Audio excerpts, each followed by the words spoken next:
Life is a cosmic comedy of vast proportions. This story tells the tale of two souls thrown together by fate and mixed to a frappe in the blender of life. They start with a mutual mission to make each other famous, but they can't even save themselves from the insane life that engulfs them. The characters have been fictionalized, but the events are based on the documented true life experiences of the author. Chapter 1. The Starwood. It was the spring of 1977, and a cool wind blew through Hollywood. Jason Storm was a New York boy, just another musician in a world where everyone was a player. But every Friday night he would become a fearless white hunter, stalking the coolest caves in town. The Starwood on Santa Monica was a hard rock cavern that was one of Jason's favorite haunts. He constantly met some of the more unique characters of Tinseltown, wandering its dark corridors of noise. The punk movement was just gaining momentum, and the Sex Pistols were breaking "God Save the Queen." The spirit of the 60s was gone forever, except in Jason's fingertips. His impatient boot heels clicked rhythmically on the sparkling granite pavement as he carried his precious Gibson in his well-worn tweed case. The smell of exhaust from all the limos that lined the strip choked him, and the glare of Ferrari lights almost blinded him. No matter, this Friday night was special. He had recently persuaded the flaky club owner of the Wood, as he called it, to let him open for a better-known band with a ragtag thrown-together trio he called Jason Storm and the Thunderbolts, as if he thought he was Zeus. They played loud, loose, punk-style rock, and had rehearsed together just 3 times. Jason picked these guys up off the street and didn't even know if he would be able to find them for the next gig. But they were there now and ready to rock. It was amazing the amount of dedication that $20 a guy could buy. As he entered the club, he waded through a stream of clamoring clowns, held his scepter high, and was allowed to pass, almost as a testament to his talent. He strutted backstage and proceeded to do a quick sound check. His black Les Paul Custom was his only friend, and he felt like the barker at a 3-ring freak show. He cranked up his Marshall and blew it out like a draconian dragster getting the green light, leaving behind a trail of smoke and fire. The floor was flooded with red and green-haired icons in a sea of leather and chains. Raucous boys razzed him from the punk mob.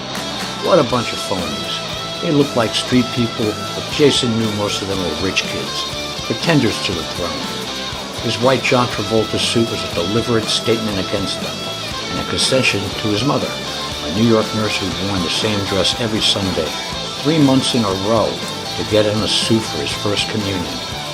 He was only 7 then, and now 18 years later, Jason Storm stood out, just as Stella Storm wanted. He thought that suit made him look a little bit like Robin Zander, the hot lead singer for another new band, Cheap Trick, except that Jason had Paul Newman eyes. After a short high-energy set of controlled insanity, Jason needed a stiff drink. He strolled through the deep, dark club, eyeing the hot groupie girls that hung out with the spandex and leather boys. Everybody in this place thinks they're a rock star, he thought, and wanted a sea breeze at the bar. Jason couldn't relate at all to all the wannabes in the place. It was 10 past midnight and he evaded Diana, mistress of the night, a girl with purple lipstick and green nail polish who sang one of her own compositions, Ode to a Dead Cat. Across the floor, sitting at a bar, all alone, was the most mystical diva he had ever seen. There seemed to be a glow all around her. Jason suddenly had a vision of himself as Rhett Butler in Gone with the Wind, gazing upon Scarlett O'Hara for the first time as she walked down the spiral staircase. He had to slap himself on the cheek to snap out of the momentary trance. He rubbed his eyes in utter disbelief. This divine creature had to be an illusion in her hot pink miniskirt, white ruffled top, 4-inch red heels, black net stockings, and shoulder-length teased blonde hair. 5'2" and eyes of blue, Jason thought with a smile. On either side of her were about a dozen drones, hovering around without enough wax to approach this queen bee. For a brief instant, Jason saw his queen in a black and yellow striped dress with buzzing wings and a little gold crown, had to slap himself again, harder. This brought him back to his senses, but too soon to notice her deadly stinger. Jason decided to take the plunge anyway, despite his crazy visions. His heart pounded harder with every step he took toward this Marilyn clone. Before he knew it, they were face to face. "Hi, beautiful. Did you catch my set?" Jason came on with a confident grin. Tried to disguise the wolf in him with sheep's clothing. "Catch your set of what?" She amusingly replied, wearing a Mona Lisa smile as if to say, "Come hither." She saw right through his savvy facade. "Can I buy you a drink?" Jason leaned on the padded bar next to her, trying to will himself to relax. "That's okay. I don't drink, but you can sit next to me," she invited as she sensually sipped her mineral water. Jason got a short shock from the gaze that shot from her electric blue eyes. If she didn't see his performance, then she must like him for himself. He deduced that this meeting had to be more fate than coincidence. Out of all the guys there, she had chosen him to be her companion in flesh and spirit. Do you happen to have a cigarette?" He probed for some vice that this girl might possess. "I think it's a very dirty habit. It makes people smell funny, and it's not very healthy. Why? Do you smoke?" Jason shoved his precious pack of Parliament Light 100s deep in his trouser pocket. I used to, but I stopped. Yeah, I stopped cold. Occasionally I get the urge for one, but I fight it." "Ooh, that's very disciplined of you. You're very smart to stop. I thought I smelled tobacco. Even after you stop, the smell stays with you until your body gets pure again." Wow, what a sniffer. He wondered what her collar read. Jason now figured that he would have to use some kind of body scent in between butts. Good thing he had a sea breeze before he spoke to her. At least she knew he liked to have a drink once in a while. He decided to change the subject and hoped to avoid any hint of his carnal intentions. "I'm Jason Storm. What's your name?" Evangela Dubrow. Her eyes grew wide as she gazed into his. "But you can call me Eve." "Am I the first?" "How original." "I mean, are you here with anybody?" "I'm here all alone." Jason had scored many beautiful women in his life, but he had never met anyone like Eve. She looked just like a live Vargas girl.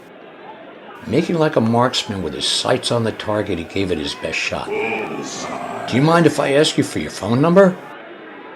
After the shiver of cool eye contact, she smoothly slid her tail feathers off the black leather perch that she was roosting on. "You seem like a gentleman.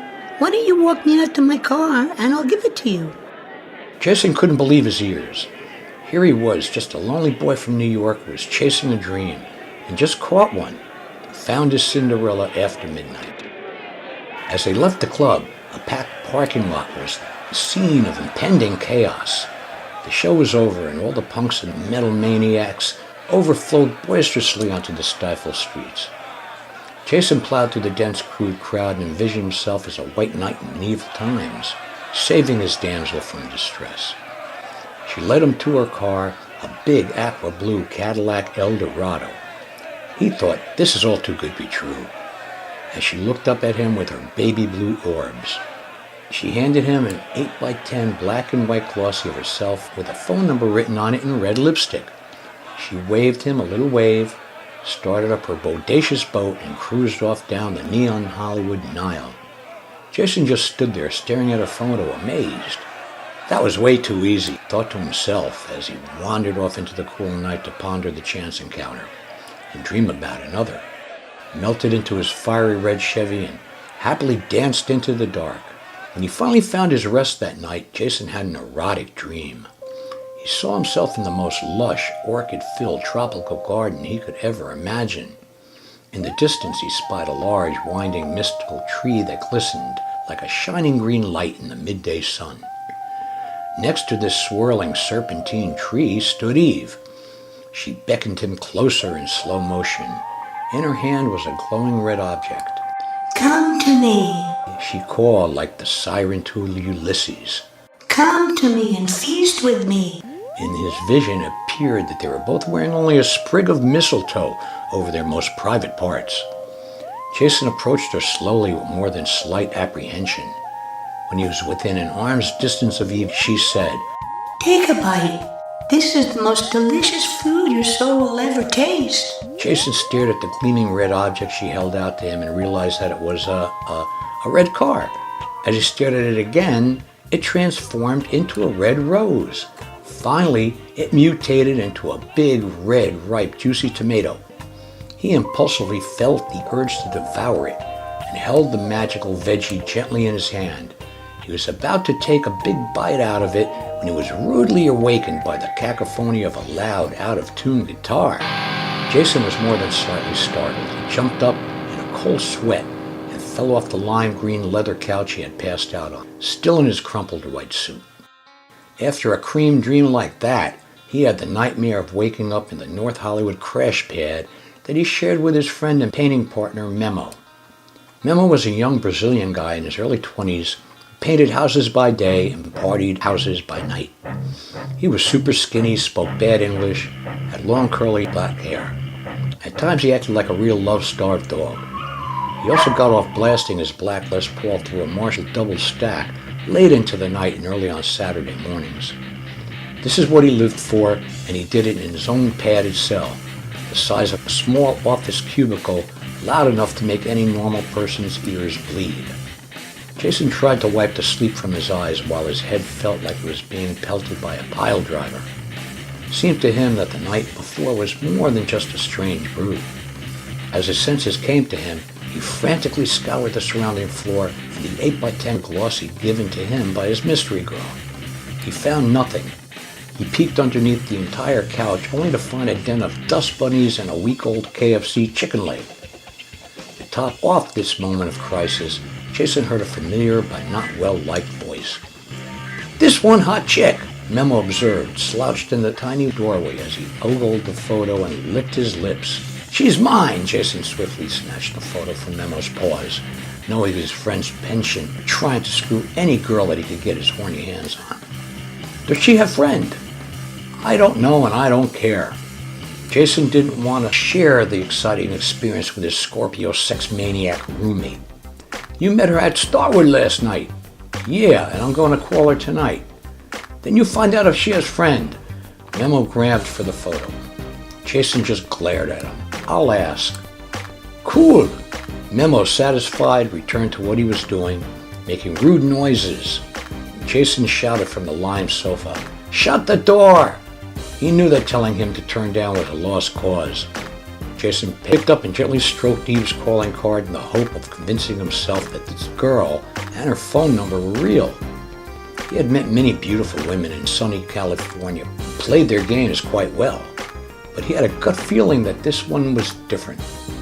That afternoon, Memo invited him to the beach for bikinis, but Jason just plugged in his own black Les Paul and strummed away in a sort of purple haze.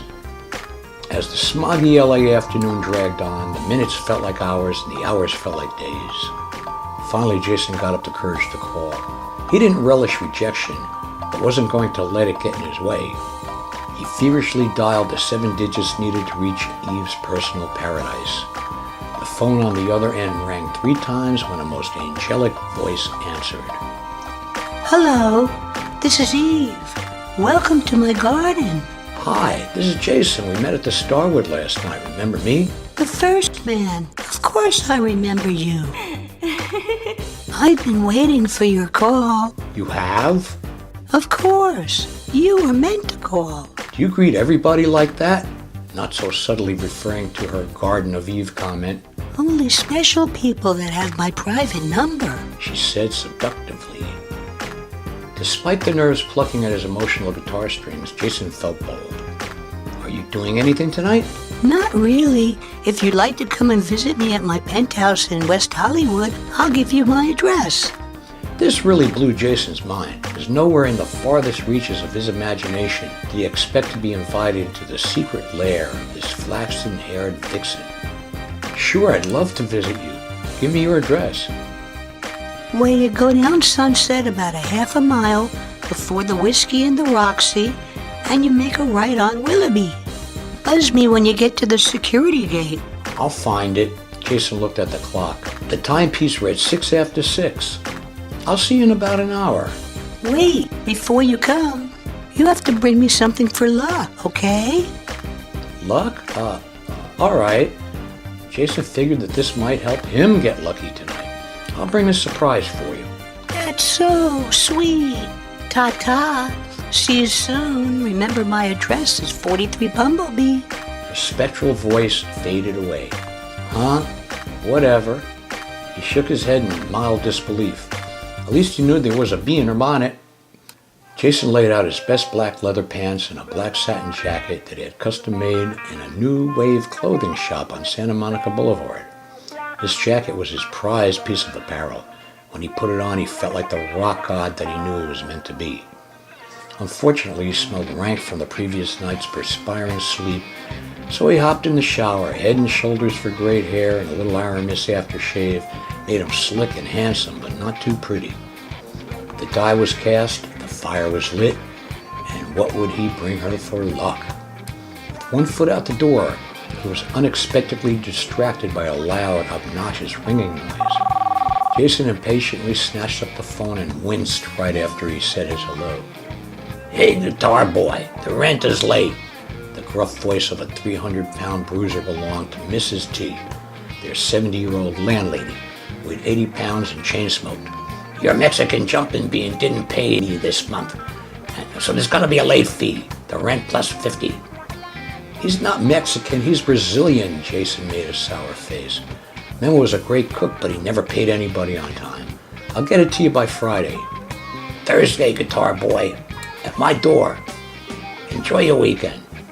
Jason chucked the receiver down on the couch and promptly took his share of the rent money to buy Eve her good luck present. As he pranced out of his abode looking good, Jason thought, oh, what a lucky man he was.